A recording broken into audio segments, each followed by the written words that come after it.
오늘 함께 나눌 하나님의 말씀은 구약 시편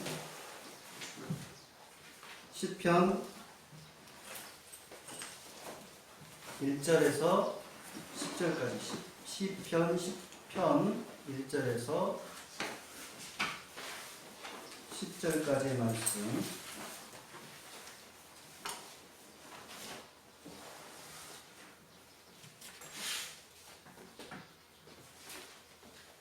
저와 여러분이 한 목소리로 봉독하겠습니다. 주님, 어찌하여 주님께서는 그리도 멀리 계십니까? 어찌하여 우리가 고난을 받을 때에 숨어 계십니까? 악인이 위수되며 약한 자를 괴롭힙니다. 악인은 스스로 쳐놓은 공간 위에 스스로 걸려들게 해주십시오. 악한 자는 자기 자신을 자랑하고 탐욕을 부리는 자는 주님을 모독하고 멸시합니다. 악인은 그 얼굴도 뻔뻔스럽게 주님과 어디 있느냐, 하나님이 어디 있느냐고 말합니다. 그들의 생각이란 늘 이러합니다. 그런데도 악인이 하는 일은 언제나 잘되고 주님의 심판은 너무나 멀어서 그들에게 보이지 않으니 악인은 오히려 그의 대적을 보고 고숨만 칩니다. 그는 마음속으로 내가 망하는가 두고 봐라. 나에게 문제라도 불행과 저주는 없다 하고 말합니다. 그들의 입은 기만과 보건으로 가득 차 있고 그들의 혀 밑에는 욕설과 뱀이 가득합니다. 그들은 스산 골목에 숨어있다가 은밀한 곳에서 순진한 사람을 쳐 죽입니다. 그들의 두 눈은 언제나 가련한 사람을 노립니다. 불 속에 뿌리고 있는 사자처럼 은밀한 곳에서 기다리다가 때만 나면 연약한 사람을 그물로 덮쳐서 끌고 갑니다. 불쌍한 사람의 얼굴림을 당하고 가련한 사람이 폭력에 쓰러집니다. 이 자리에 함께 하신 우리 모든 교우들에게 주님의 은혜와 평강이 가득 임하시기를 빕니다. 여러분들 아시다시피 지난 3월 초반에 제가 여기 동네 마을 뒷산에 잠깐 올라갔다가 산책하러 올라갔다가 그 길가에 나 있는 그 밀 한 부대기를 퍼왔습니다. 그래서 이제 정원에다가 심었는데 어느덧 이제 그 세월이 흘러서 이제 노랗게 익어가고 있어요. 예, 그 중에 이제 하나를 제가 따서 그 밀알이 도대체 몇 알이나 달려있는가를 세봤습니다. 그랬더니 20알이 달려있더라고요. 그러니까 이제 이삭이 5개니까 적어도 100알 정도는 수확을 할 수가 있을 것 같아요. 처음에 보리인 줄 알았는데 자라면서 보니까 밀이더라고요. 그러니까 야생, 그러니까 누구도 뭐 이렇게 거기서 혼자 어떻게 큰 그 밀인데요. 우리 밀 살리기 운동 여러분들 들어보셨을 겁니다.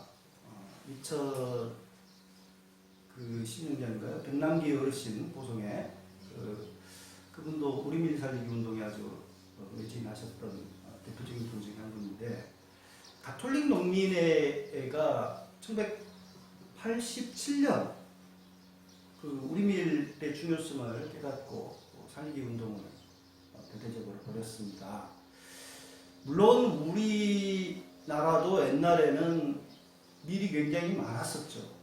근데 1984년부터 정부가 밀 수매를 중단해 버렸어요.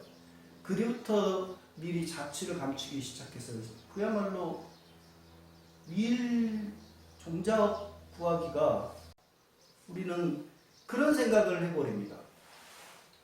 시시하게 생각합니다. 하지만 예수님께서는 그 안에 담긴 무한한 가능성을 보시고 있고, 그 안에 그 씨앗 하나가 엄청난 많은 일을 할 수 있다라고 하는 것을 가르치고 계십니다.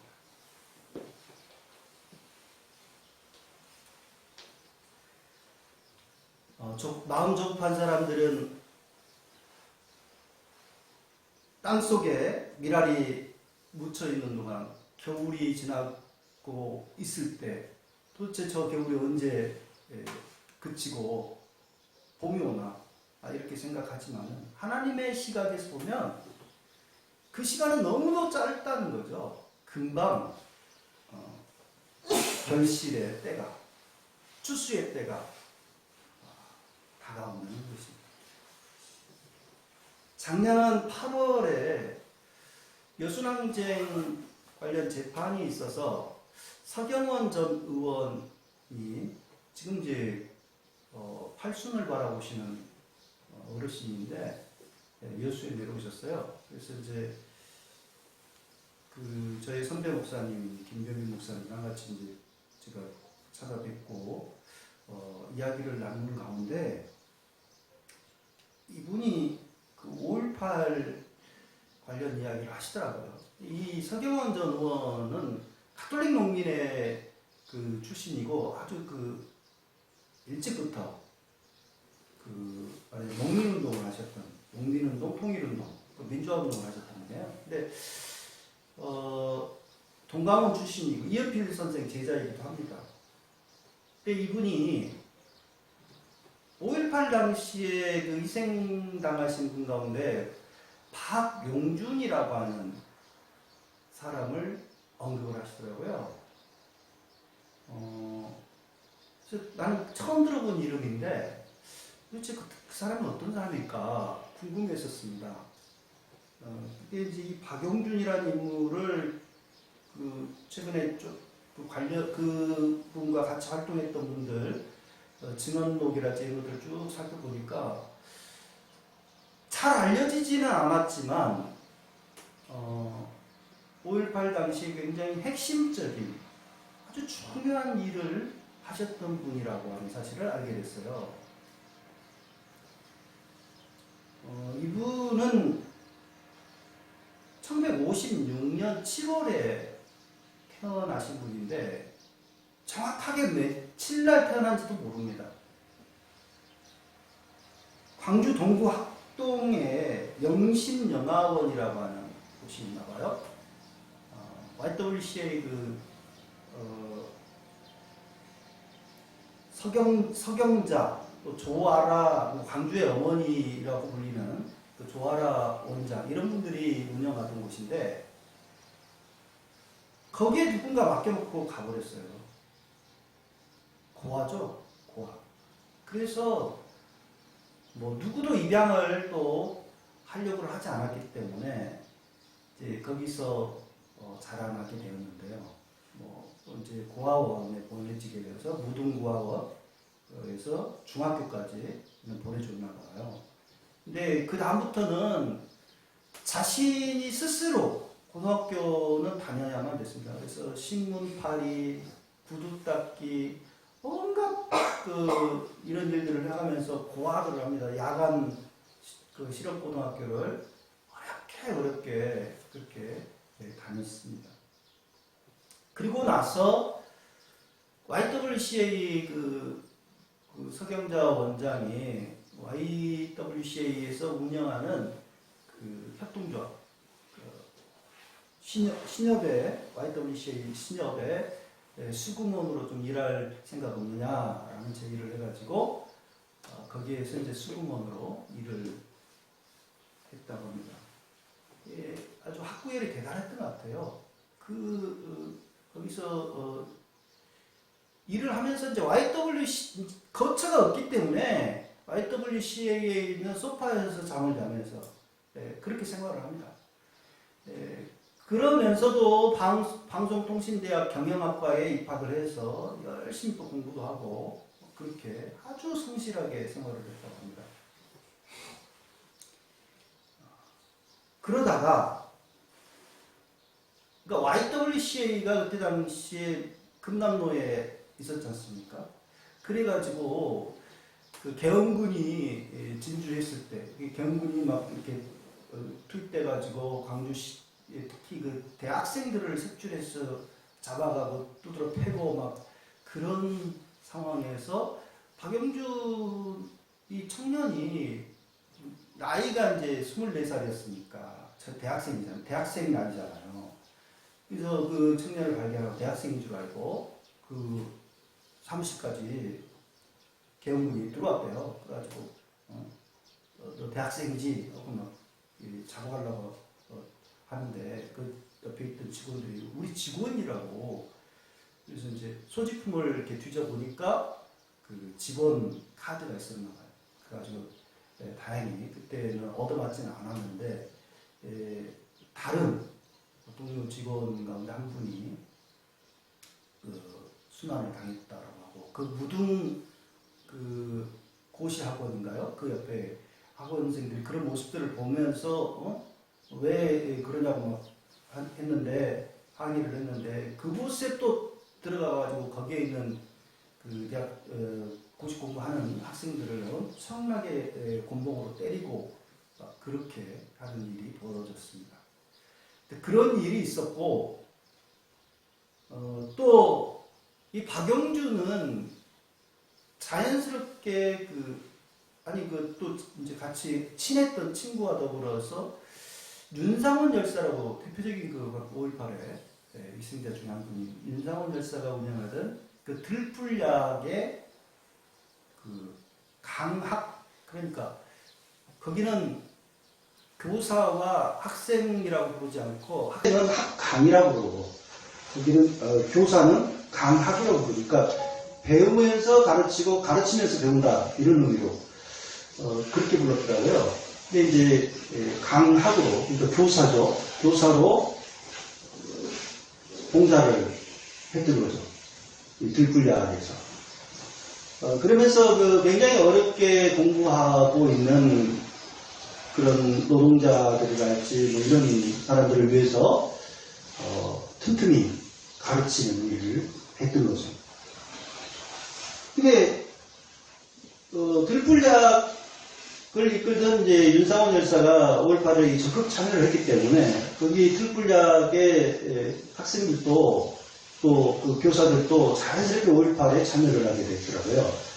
근데 본래 들풀약에는 학생들을 가르치기 위해서 교재를 만들기 위해서 가르치는 교재를 만들기 위해서 등사기를 허름한 것을 가지고 있었어요.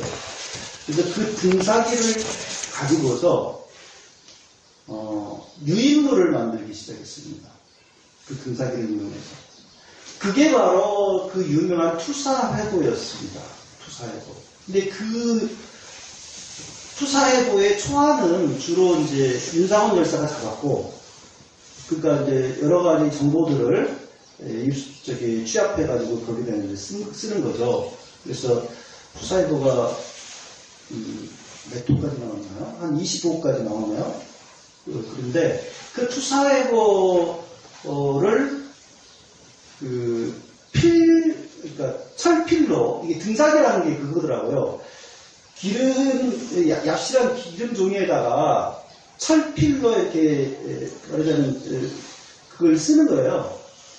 근데 그 쓰는 작업이 한 장 쓰는데 한 시간 정도 걸립니다. 그래서 그 한 장을 쓰면, 거기에다 이제 그걸 매겨가지고 한 500장까지 인쇄가 가능한 거죠. 그런 형태인데, 철필로 쓰는 그 작업을 바로 이 박영준 씨가 했더라고요. 그런 것을 아주 잘한대요. 그래서 그런 작업을 했고, 하루에 뭐 수천 장씩 찍어냈으니까 얼마나 고된 단순 노동을 했는가를 알 수 있습니다.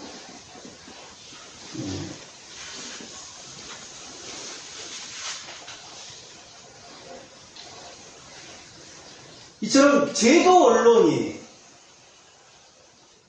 말해주지 않는 사실에 대해서, 관계 진실에 대해서 알리기 위해서 자신의 몸을 돌보지 않고 밤잠을 안 자가면서 그런 작업을 하고 그걸 또 곳곳에, 시내 곳곳에 뿌리는 그런 위험한 일을 했던 겁니다.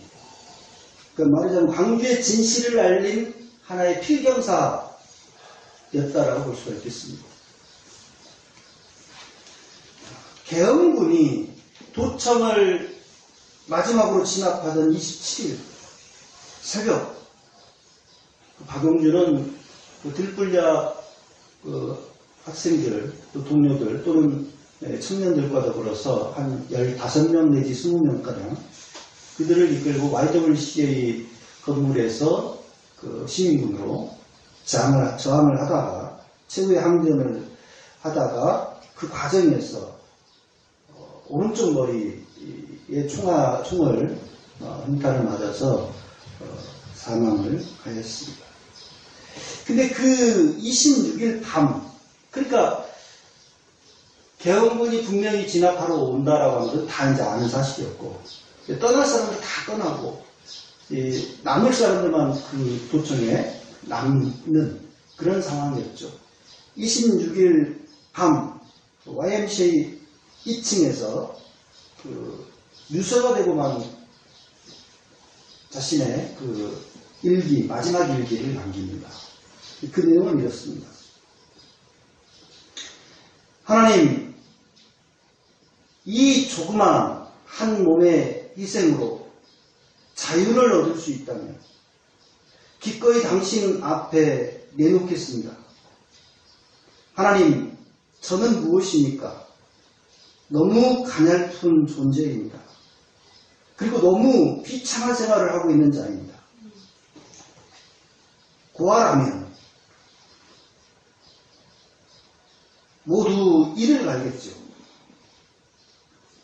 내 형제들, 어린 동생들 이렇게 죽는 나로 말미암아 두세 겹의 고통과 멍에를 짊어지고 쓰레기로 태어나 쓰레기처럼 살 수밖에 도리가 없겠지요.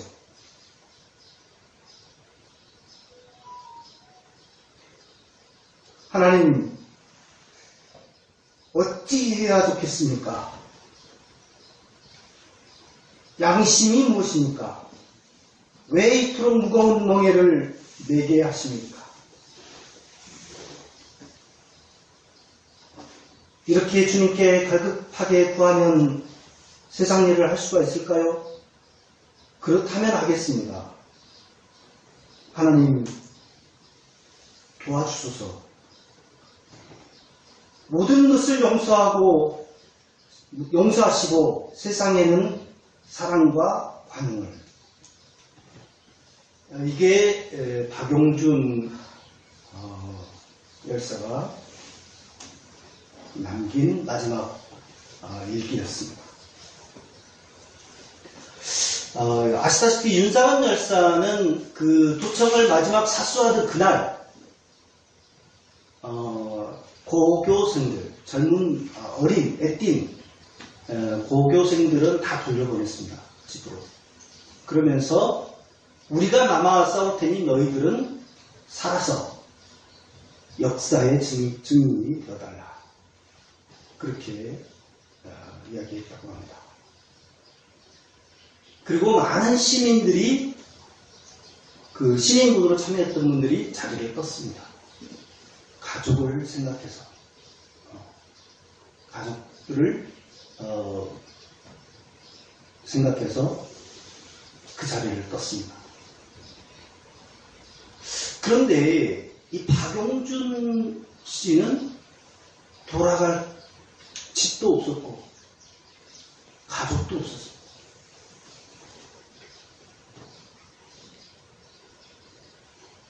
자기를 염려해 줄 가족들도 아무도 없습니다.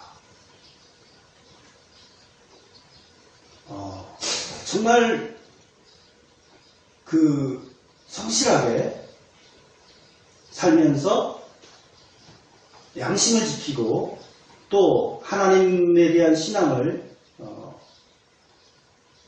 간직하면서 그렇게 살아보려고 발버둥을 쳤던 이 청년이 그렇게 5월 광주의 마지막 시민군으로 자신의 목숨을 바친 것입니다.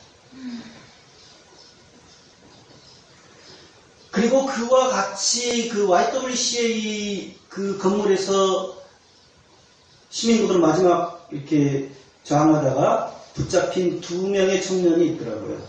살아남는다는 그 사람들은 윤순호, 남영관 이들인데요. 이들도 투사회부를 같이 만들었고 꾸리고 그런 일을 했습니다. 근데 그들 나이를 보니까요. 22살, 20살 그런 나이예요. 그리고 그들 출신이 너무너무 가난한 사람, 그들도 그런 출신입니다. 그리고 용접공예, 기계공, 그냥 그런 평범한 그러한 사람들이었습니다. 그들이 도대체 무슨 의식이 있어서 아주 대단한 어떤 이념, 어떤 의식이 있어서 자기 목숨을 잃을 수도 있는 시민군으로 마지막까지 독점을 사수하겠다 그러고 있었을까요? 근데 그 중에 이제 한 명이 정순호 씨 증언을 보니까 그 시위대 차량에 올라타고 시내를 이제 돌아다닐 때 어떤 할머니가 계란하고 주먹밥을 이렇게 해다가 건네면서 그 군인들이 내 사랑하는 하나밖에 없는 손자를 죽였단 말이오. 그래서 당신들이 꼭 좀 원수 좀 갚아주시오. 그런 장면을 보았답니다. 그래서 차마 계란과 주먹밥을 먹을 수가 없었느라고 그 장면을 잊지 못할 거라고 그걸 증언하는 걸 봤습니다. 우리가 5.18 하면 어떤 대단한 지도자들에 의해서 특별한 이념에 의해서 발생한 일로 우리가 착각하기 쉽습니다. 그러나 전혀 그렇지 않습니다. 오랑쟁 초기에는 소위 전남대생들을 비롯한 그 운동권 학생들이 그걸 주도를 했지만 사실 항쟁 그 초기에 소위 대학생들은 검거를 피해서 다들 은신해버렸고 또 박관현 열사 같은 경우도 돌산에 은신했더라고요. 요수 돌산까지 내려가서. 그런 상황이었고 남은 시민들이 대다수가 그냥 평범한 시민들이 그 항쟁을 이끌었다라고 하는 것입니다. 저는 이 점이 중요하다고 봅니다. 5.18은 무수한 장사미사라고 불리는 그 민초들이 평범한 시민들이 들불처럼 일어섬으로써 불굴의 저항으로 일궈낸 민중의 항쟁이다, 민중봉기다 라고 하는 것입니다.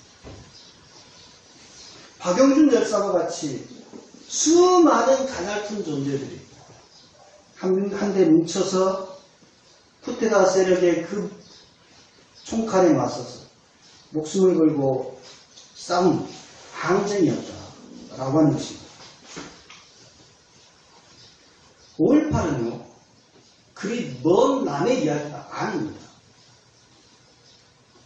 저만 해도 제 매형이 시민군으로 26일까지 도청에 도청에서 26일 밤까지 남아서 참여했던 분이시고요. 친척 중에도 택시 기사들의 그 유명한 시위에 참여했다가 끌려가서 죽도록 얻어맞고 고문을 당해서 여태 후유증을 안고 있는 분이 계십니다. 제 고교 시절 은사님 가운데 한 분도 들불야학 강학으로 활동하시면서 5.18에 참여하셨고 그러셨다라고 하는 소식을 보았습니다. 제 선배 목사님 한 분은 남동생이 전남대학교 다니고 있었는데 무슨 운동권 학생도 아니었는데 경군에게 얻어맞아가지고 그 후유증으로 지적 장애를 갖게 되고 여태 결혼도 못하고 그렇게 살아가고 있는 분도 계십니다. 우리 교회 예전에 몇 차례 들른 적이 있는 이무성 선생, 그분도 5.18 그때 당시에 유인물 돌리다가 아마 붙잡혀가서 고초를 겪고 5.18 유공자가 되신 걸로 알고 있습니다. 수많은 사람들이 있습니다. 그럼에도 5.18은 북한 특수군들이 들어와 버린 것이라고 하면서 그런 거짓 선동과 역사 왜곡을 일삼는 자들이 버젓이 활개치고 있는 상황입니다. 그 중에는 5.18 그 민주항쟁의 진실을 전혀 듣도보도 못해서 잘 몰라서 그런 분들도 물론 있겠지만 뻔히 알지만 그것을 감추고 그렇게 날조해서 자신들의 그 악행을 합리화하려는 자들도 분명히 있는 상황입니다. 40년이 흘렀으니까 이제 어느 정도 진실이 드러났겠지. 천만의 말씀입니다. 발포 명령자가 누구인지조차 아직까지 명확하게 밝혀지지 않은 상황입니다. 더 밝혀져야 될 진실들이 너무 많습니다. 안매장된 사람들을 그 많은 시신들이 어떻게 됐는지 찾아내야 될 사람들도 많습니다. 진상규명을 제대로 해주지 않으면 언제든지 이것은 또다시 왜곡되고 또 날조될 가능성이 많습니다. 살아있는 사람들의 올바른 증언과 기록이 그래서 중요한 것입니다. 5.18 항쟁 기간은 다치고 죽은 숱한 그 희생자들 덕택에 우리들이 이나마 민주화를 누리고 살아가고 있음을 기억해야 될 것입니다. 그들의 희생이 꽃피고 열매를 맺어서 87년 6월 항쟁을 낳았고 또 2016년 촛불 항쟁으로 이어졌다는 사실을 기억해야 됩니다. 하지만 잊을만 하면 되풀이되는 5.18 관련 망언과 거짓 선동 그런 것을 보면 아직도 우리가 해야 될 일들이 너무나 많습니다.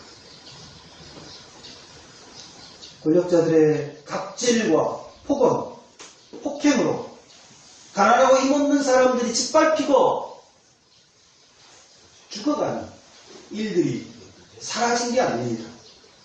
불과 며칠 전, 얼마 전 어느 아파트의 그 경비원이 입주민 한 사람의 그 갑질과 폭언, 폭력으로 결국은 자신의 목숨을 끊어야만 됐던 그런 정말 비극적인 사건이 있었지 않습니까?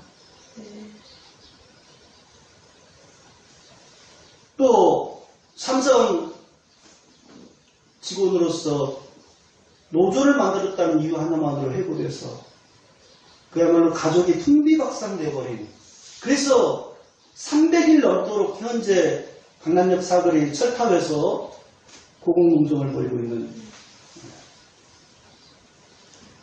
김용희 노동자도 있습니다. 그런 분들이 아직까지 있습니다.